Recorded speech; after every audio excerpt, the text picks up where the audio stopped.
音速这台车呢，车如其名，速度上是真的快，但是呢，我并不建议氪。至于为什么呢？让我们一起往下看。大家好，欢迎来到轩 meeting， 我是轩轩。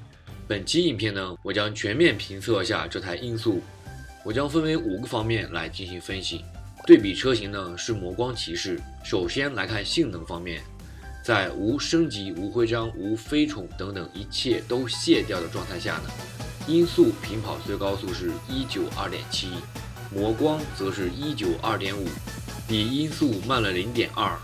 音速的双氮气最高速是267.4，魔光呢则是267.2，同样也是慢了0.2。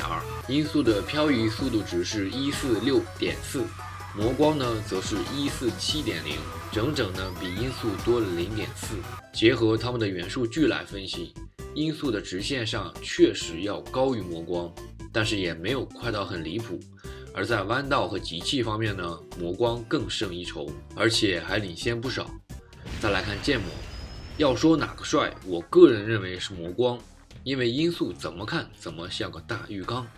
当然这个问题呢是仁者见仁，智者见智，这里我们就不多讨论了，我们直接来对比一下它的大小。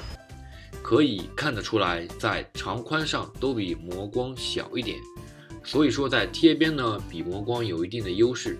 而且车身呢比较窄，在过一些狭长的赛道，音速更占优势。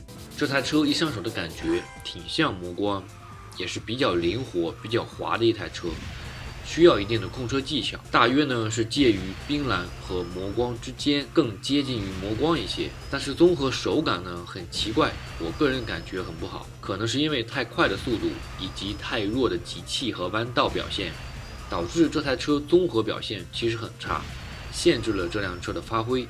这种感觉呢，仿佛就是这台车其实并不能驾驭它自身的速度，一旦速度上来以后，你就会明显感觉到转向不足。所以说呢，它的弯道和它的直线速度并不匹配，导致呢手感就非常的奇怪，失误率会大大的增加。尤其是弯道多的赛道，所以说呢，这辆车适合直线比较多的赛道。体验完手感以后呢，我们再去排位里看一下对抗如何。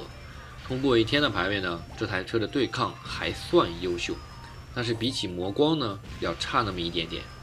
最后呢是价格方面，它的原价是5680电池，最低80%折扣以后的价格呢是1136电池，这个价格真的是非常诱人。这台车在路虎当时只有30%的折扣，买的人呢也是相当的少。相信国际服的这个价位肯定会让音速大卖。可是音速目前的处境确实很尴尬，因为下一台并购车也快发布了，而比起魔光呢，它也没有多大的优势可言。好在 CP 值比较高，用来收藏也是不错的。总体来说呢，音速这台车在直线、提速等方面肯定要低于下一台并购车，这是可以肯定的。但是它高于目前所有车辆，当之无愧是最快王者车。但是呢，集气性能比较缺乏，弯道速度较弱。另外，这台车的建模小巧，手感灵活，需要一定的技巧才能灵活掌握。所以说我个人还是准备把电池留给传说道具车赤焰凤凰。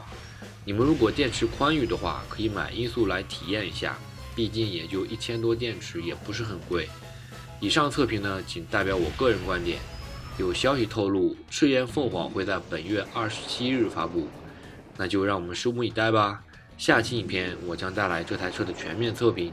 这台车在道具界可是数1数2的厉害，所以说不要忘记订阅我的频道，第一时间来观看评测哦。影片到此就结束了，感谢观看。